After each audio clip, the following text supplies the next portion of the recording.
today's headlines: Bobby's silence on re-release of Sewanyana and Segirinya and how Punga brought MPs freedom. Muhoozi shoots Burundian national to death in Kampala. Welcome to TNT News. Tasha is my name. Thank you for watching, liking and commenting on our videos. Please subscribe and ring the notification bell to enable you be the first to watch our videos. In our news today, Segirinya and Sewanyana were granted bail. 24 hours later, opposition leader Robert Sentamu Kyagulanyi is yet to excitingly inform the world about the release of party MPs who have been incarcerated for close to 2 years. Mr. Kyagulanyi, also known as Bobi Wine, had been vocal mounting pressure on government to free the legislators accused of masterminding terror in Greater Masaka, Central Uganda. We were unable to reach Bobi Wine, who was reportedly in the dark about the deal-making, and he noticeably had by 10:20 p.m., several hours after the bail grant, not posted anything about it in his social media pages, despite having been vocal in the post demanding they be set free. Instead, his last Twitter update 7 hours before we went to press was about a NUP support named Eric Mwesigwa, whom he had said had been held incommunicado and tortured for a fortnight. In the tweet, accompanied with photographs that appeared to show hot flat iron bands on Mwesigwa's breasts, the NUP principal noted that they abducted him and tortured him, asking what Bobi Wine and NUP are planning to do to overthrow the government. Highly placed security officials had revealed that they obtained incriminating evidence through intelligence that Segirinya and his colleague were behind the financing of terror group. Last year, they were rearrested when Masaka High Court granted them bail. Until yesterday, their efforts to secure bail again had hit a dead end. But in the morning of 13th January, the Masaka court heard that prosecution had withdrawn its objection for bail, giving hope to MPs' families and relatives that they could walk to freedom. In the afternoon, court freed them on 20 million shillings cash bail. Their party president, who uses social media platforms to fight injustice, is yet to welcome them home. Why? Interviewed on Monday evening, a senior party official said NUP administration was not involved in a deal with the state to see the two inmakers out of jail. He said that if there were efforts of securing their freedom, then they could have made the deal personally. Mr. Kyagulanyi was neither present in court nor at Kigo prison to welcome his diehards from prison. Officials in party who spoke in condition of anonymity said their release was greatly pushed by the leader of opposition, Honorable Mathias Punga, who, however, faces term resistance from NUP to brass on allegations of collaborating with the state. In fact, he is likely to be replaced by the party as NUP seeks to review its performance in parliament. In yet another news, about Sewanyana and Segirinya, Bobi Wine was kept in the dark. Sources reveal that Punga has actively been involved in the social talks, but reportedly without the direct blessing or endorsement of his party top leadership. But he deployed this narrative saying, "In case I've been through normal court proceedings and processes, nothing to credit me personally, the multiplicity of court appearances and applications by several attorneys, each making their humble contribution, delivered the collective good," he noted. He added, "I congratulate the legal team for the tireless endeavors." Despite the official denial, the role of Mr. Mpunga in the talks manifested in public when it emerged that he had attended a closed-door meeting that Mr. Tayewa convened with security and intelligence chiefs. This fate of the incarcerated lawmakers and other NUP supporters was a top agenda, multiple sources said. Present at the meeting was Ms. Nabanja.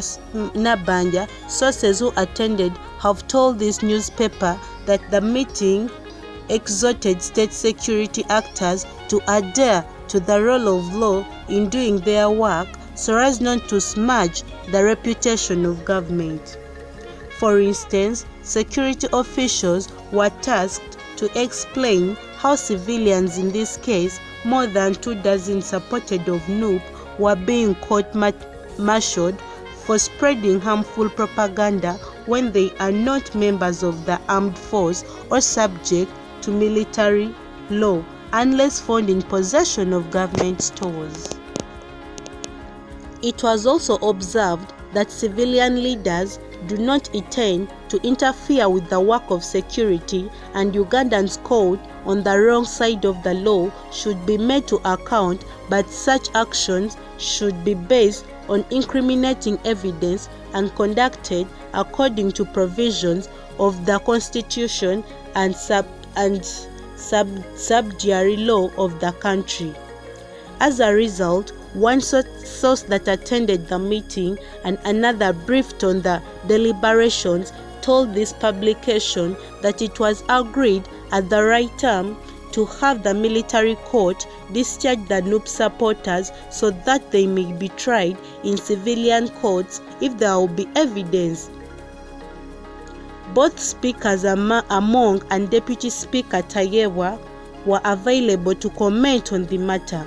However, Mr. Chris Obore, the Director for Communications and Public Affairs, Parliament, said, whereas he was unaware of the reference meetings from the word, God, the Speaker and the Deputy Speakers have been engaging with the government on the matter of the two MPs, Sewanyana and Segirinya. The Speaker and the Deputy Speaker chose negotiations instead of pandering to the public gallery, he said, adding their own issues that the state had against the MPs. The Speaker and the Deputy Speaker said the issues were legitimate, but it shouldn't be handled in a way that gives the opposition a propaganda advantage. He did not divulge the details, but this newspaper had been specifically informed that it's related to money trials linking the duo to subversive elements abroad. Mr. Obore confirmed that the parliament leadership regularly had been in touch with former of the two, helping out when needed and asserting the emoluments were paid timely. This publication has learned that there were within the government when Mr. Segirinya's condition deteriorated and he was in January booked at Mulago National Referral Hospital. A high-powered delegation led by Deputy Speaker Tayewa reached out to him with speed, assured him he would be well and encouraged him to comply with medication. Whereas yesterday's grant of bail at 20 million shillings each to the lawmakers after their 17 months incarceration should have been good news worth celebration at NUP headquarters in Kamocha, a Kampala sub-inside said. It was not, instead it left officials suspicious, grumbling about what their members must have considered in negotiations to secure their freedom, and whether such concession may turn harmful to some of them in future. In yet another news, Muhoozi shoots Burundian national today in Kampala. Police in Kampala are investigating the shooting today of a Burundian national Christian Intagishaka Christian, aged 30, and was a resident of Bunamwaya.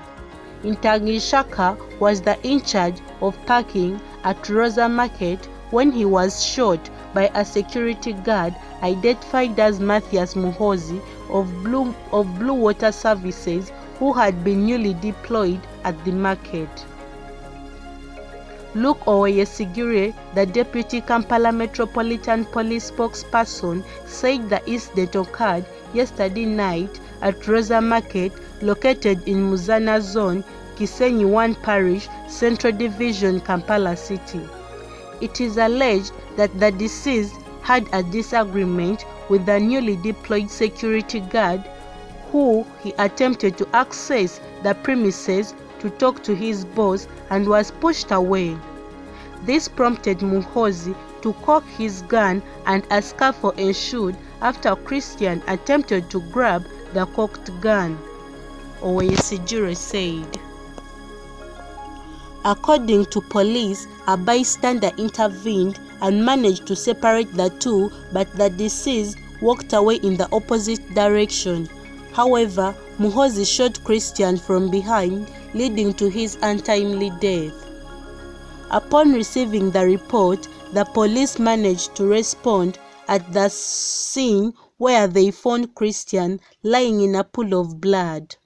Unfortunately, he had already succumbed to his injuries, and his body was conveyed to the Swichi mortuary Mulago for post-mortem, Owoyesigire said. Police said Muhoozi later handed himself over his supervisor, who brought him to Old Kampala Police Station, where he is currently detained. We strongly condemn the act of murder which occurred even after the situation had been de-escalated. We urge private security company supervisors to carefully assess the characters of the people they have to avoid such incidents in the future, Owoyesigire said. Owoyesigire said police will continue with their investigations, and more details would be revealed to the public as soon as possible. Thank you so much for watching TNT News. Don't forget to subscribe and ring the notification bell to enable you be the first to watch our videos. Leave a comment to enable us know what you think about our videos. Thank you so much.